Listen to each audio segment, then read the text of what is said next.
Bitch by Jason Bradford. Chapter 8. Screams from the Shadows. The moon had traveled. It now took up residency at the opposite end of the woods and had dramatically diminished in size. It was about an hour before the sun rose. Jack pictured his alarm clock going off at 6 o'clock and no one being there to turn it off. He didn't care. Karen sat on the ground. It was covered in dry leaves and brittle, broken branches, pine cones, and other forest ground decor.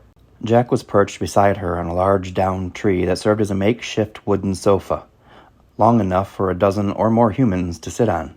The branches had been stripped, and the trunk was smooth of bark. It sat in the middle of a small clearing that was concealed in all directions by the majestic pine trees and few mighty oaks. From the dark recesses of the surrounding trees, Sasquatch continued to spy from the left of them. From the right, also silent and shrouded in secrecy, two hungry werewolves watched and waited for the right time to make themselves known. But for now, it was silent, except for some insects and other nocturnal woodland life. "So, tell us who you are," Jack requested of Boris. Boris landed on the makeshift wooden sofa beside Karen and Jack. "Okay." He paused briefly as if to gather his thoughts before he shared them. "My vampire adventure began in 1865. The theater stood before Boris and Elsa.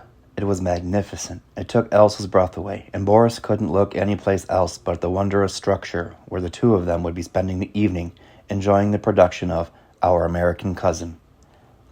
Elsa, a handsome woman in her early 60s, wore a navy blue dress made of heavy silk, her figure accentuated by the corset and crinoline beneath it. Her shiny auburn hair, with soft waves of gray, was pulled up and pinned beneath the bonnet donned with lace and ribbon, while black leather gloves protected her hands from the cold night air. Beside her stood her betrothed, Boris. Boris was also in his early 60s with handsome features, a thin gray hairline, and matching goatee. He was fashionable in dark gray trousers and a matching sack jacket. The jacket was buttoned up to the top and concealed suspenders beneath it. He also wore proudly a black velvet top hat, frock coat, and gloves. The dark sky with thick storm-textured clouds hung low over the Ford's Theater. The threat of late seasonal snow was there, but no cloud would deliver on its threats. However, the cold was there, clinging to all of those foolish enough to stand in it long enough.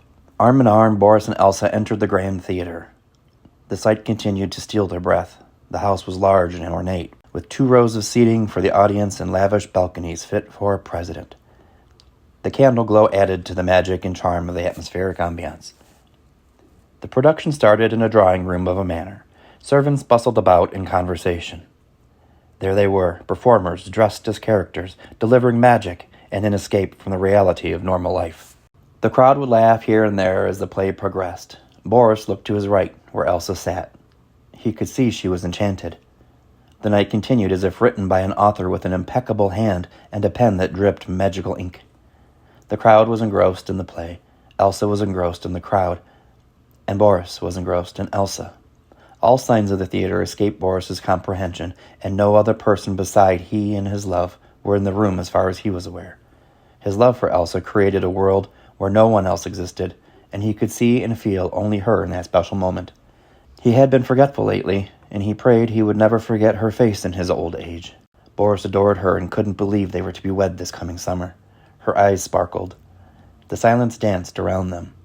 He hadn't noticed the boisterous laughter from those around him. A clap of thunder and sudden screaming. The illusion of time and space existing solely for him and Elsa snapped away. Elsa was confused. Boris could see the fear on her face. It lingered in her eyes more than anywhere. He didn't understand what was happening. The audience was in disarray. The play had ceased and the stage was empty.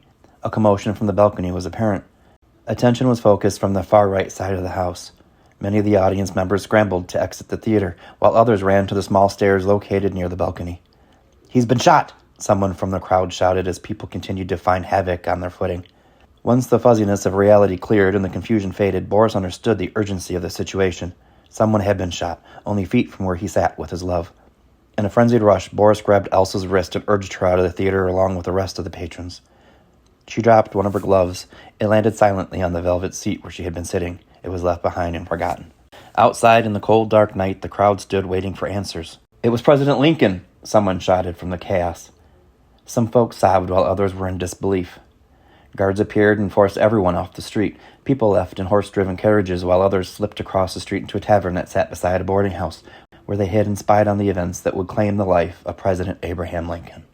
Elsa and Boris found a small corner with a window that had a ledge thick enough and wide enough for them both to sit upon. Boris could see the events unfolding outside through the window. Men carried, whom Boris assumed to be President Lincoln, to the 4-story red-brick boarding house next door. Guards surrounded the injured man. Some of the guards disappeared into the house with Lincoln, and some remained outside. The crowd within the tavern grew. Boris didn't want to risk taking Elsa into the open night air, as word had it that the man responsible for shooting Lincoln had escaped. He was out there someplace. Boris couldn't put Elsa in that kind of danger. He wondered how the news of Abraham Lincoln being in attendance at the Ford Theater that night had escaped him. How hadn't he known something that important? From across the tavern, perched upon a slim stool near the bar, an old man dressed in tattered clothing and shoes with holes in them got up and stumbled across the room. Passing through the crowd with clear agility, even though he appeared quite intoxicated, his movements were quite deliberate-looking. As smooth as his movements were, just before he reached them, he stumbled and fell on his side, hitting his head on the small round table beside him. No one seemed to notice the incident except Boris and Elsa. The poor-looking old man laughed and slurred some intangible words. It appeared as if he were under the full influence of the spirits.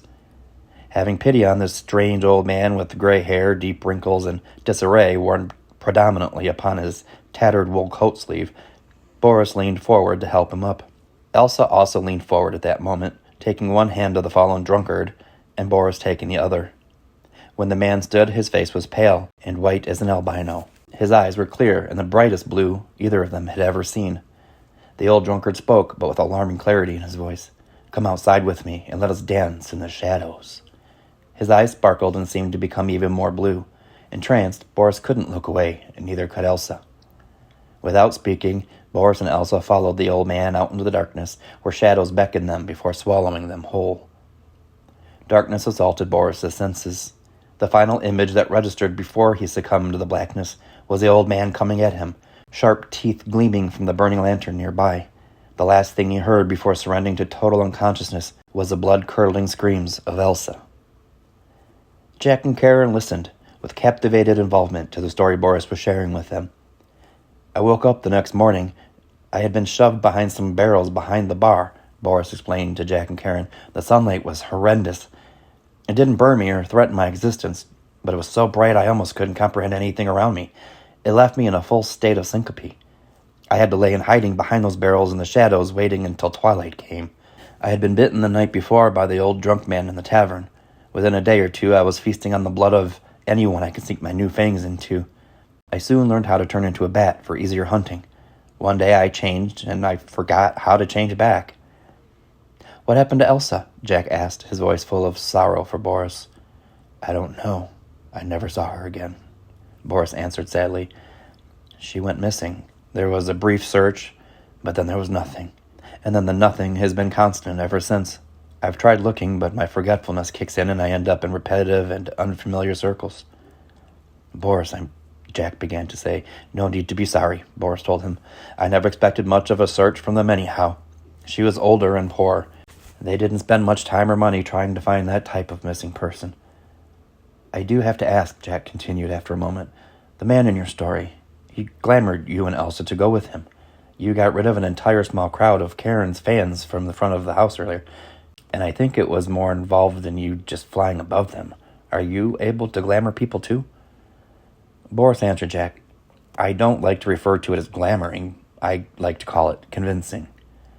Convincing, Jack thought. Add that to the list right next to speed flying. The sky was beginning to soften. A hue of lavender reached down from the heavens and touched the forest. Everything was more noticeable now. "The sun is coming out," Jack panicked a little. "I don't know where we should go, but I don't think going home is an option."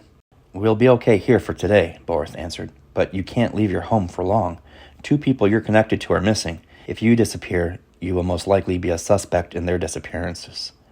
Before flying off and disappearing into the tree line, he could be heard faintly from the diminishing shadows. "Good night. I'll stay close by in case you need anything."